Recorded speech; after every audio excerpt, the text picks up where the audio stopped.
I didn't look anyone in the eye as I shuffled down Fifth Avenue, coat stretched tight over my swollen belly.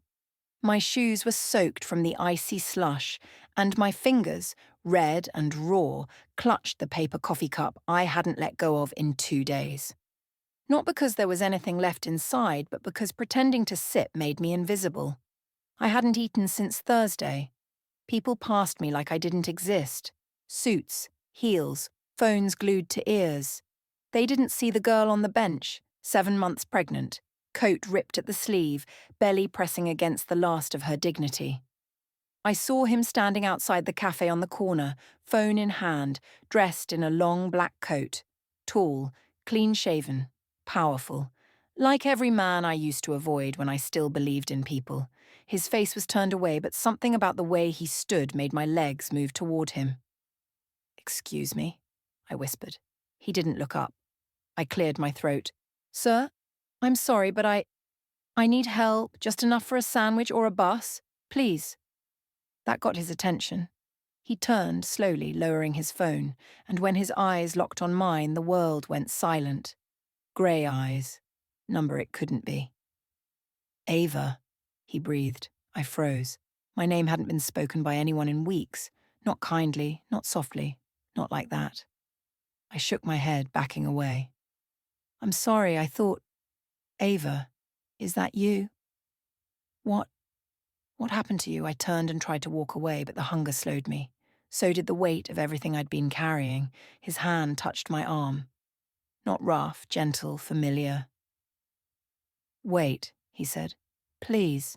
I looked up and there he was, Chase Donovan. My baby's father, the one who never knew I was pregnant. He brought me upstairs to his penthouse, his hand never leaving the small of my back. It was warm, too warm after so long in the cold. The elevator doors opened to marble floors and glass walls overlooking the city. I blinked against the brightness. "Sit," he said gently, motioning to a sleek leather couch. I stayed standing. "Ava," he said again, "please." I slowly lowered myself onto the couch. My legs ached, my belly felt heavy. He crouched in front of me. "Are you hurt? Hungry? Tell me what you need." "I need you to stop looking at me like that," I whispered. "Like you care." He flinched. I regretted the words the moment they left my mouth. "I didn't know," he said. "You disappeared. I searched for you for months. Because I left. On purpose." He sat beside me now, quieter. "You were gone. No trace. Why?" I wrapped my arms around my belly. "Because I found out I was pregnant the day after you signed the contract with Avatech. You were leaving, launching your new life. There wasn't room for this." He rubbed his jaw.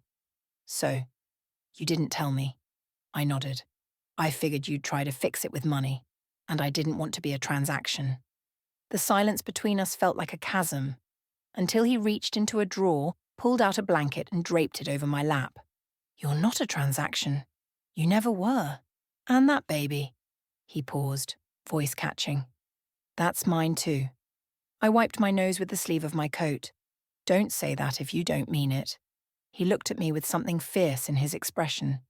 "You're staying here tonight. Tomorrow we talk about everything." I nodded slowly, not because I trusted him, but because I had nowhere else to go. And for the first time in months, I didn't feel alone.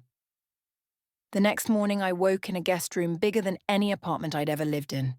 Sunlight poured through the tall windows. A tray of food sat beside the bed. Eggs, toast, fruit. I ate like someone might take it away any second. Chase knocked lightly before entering. "Hey," he said, "you look better." "I feel better," I admitted. "Still overwhelmed," he nodded. "There's something you need to know. About me." I straightened, suddenly wary. He exhaled. "I wasn't just launching Avatech when you left. I was finalizing an engagement." My heart dropped.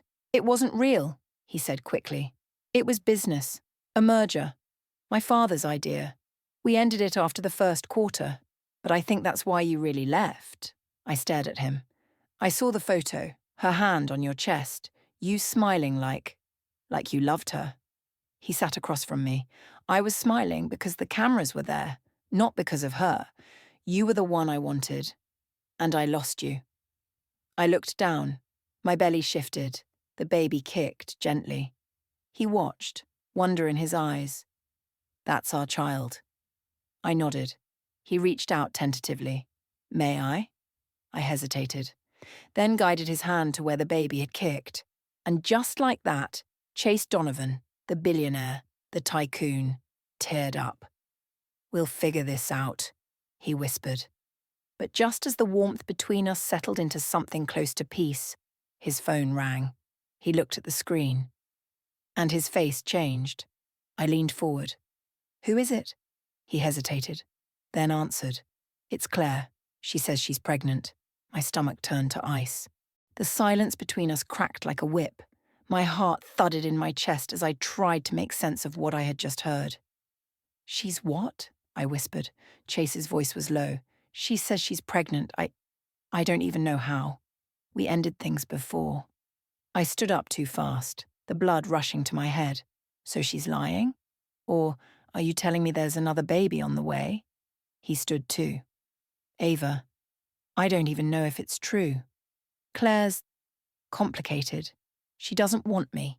She wants what I represent. The name. The wealth. Which is exactly why I didn't tell you about our baby, I snapped, tears rising again. Because I didn't want to be one of those women you had to figure out. He looked crushed. You're not. You're the one person who didn't ask me for anything, and now you're the one I want to give everything to. I covered my face with both hands. I can't do this. I can't be in the middle of whatever mess this is. He stepped closer.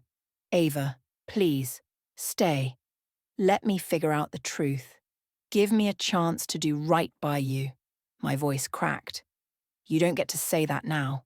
Not when another woman might be carrying your child. He didn't argue. He just nodded, stepped back, and let me walk away. I didn't leave the building. I couldn't. Not with no money, no plan, no strength. So I slept that night on a bench in the heated lobby. And when I woke, there was a blanket over me, and Chase sitting across the room wide awake. I took a paternity test. Rush results, he said. It's not mine. I blinked at him. It's not yours. He nodded. The test came back 2 hours ago. Claire lied. I sat up slowly, confused, angry, and too tired to know what to feel. Why would she lie? He ran a hand through his hair. Because she wanted to ruin whatever we were about to fix. Because she saw you yesterday. She's always had eyes on me. She knew I was here. She saw us outside the cafe. She recognized you, and she panicked. I stared at the glass walls, at the city beyond. So what now? He exhaled. That depends on you. Ava, stay. Let me support you, not because I feel guilty, but because I care. Because I want to know our child. And you. I stood, shaky, but something in his face, his eyes, the way he waited for my answer without pushing, it softened something in me. Okay, I said, but even as I said it, I couldn't help but wonder, what if this wasn't the last lie? The next morning, I woke to the sound of quiet conversation just outside the guest room. I moved to the door, cracked it slightly, and heard Chase speaking with someone on the phone. Yes, I want her name cleared. Immediately. And no more surveillance. She's not a threat. She's the mother of my child. My breath caught.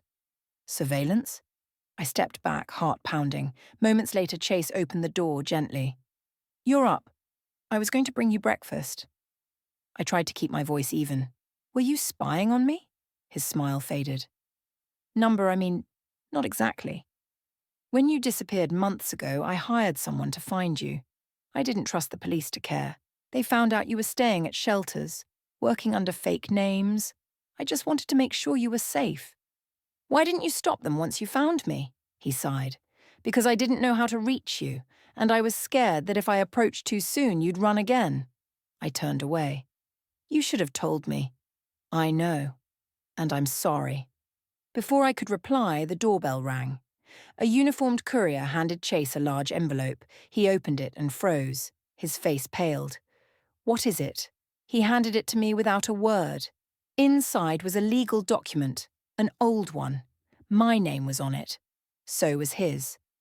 It was a signed agreement from 2 years ago, one that transferred full ownership of a trust, under my name, to his control.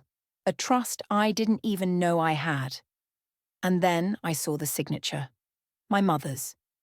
The paper trembled in my hands. My mother signed this? When? Why? Chase sat down slowly. I didn't want you to find out this way, but yes. She started the trust before she passed. She left it in your name. And your stepfather, well, he signed it over to me temporarily while things were complicated. I stared at him.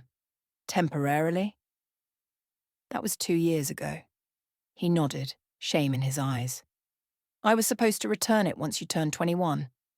But you disappeared, and I got distracted with the company. You had control of my inheritance and never told me. I thought you knew, he said quickly. I thought someone had told you, your family, your lawyer, someone. But when you left, I assumed you wanted nothing from that life. I stood backing toward the door, so this whole time, you were rich because of me. No, Ava, that's not fair. I was building Avatech before I ever touched that money. I used it later, yes, to secure some deals, but I always meant to give it back. Tears welled in my eyes. You let me beg in the street while you controlled a fortune with my name on it. I didn't know you were out there like that. If I had... I shook my head. You don't get to rewrite this. You lied. You let me starve. And now you want me to trust you.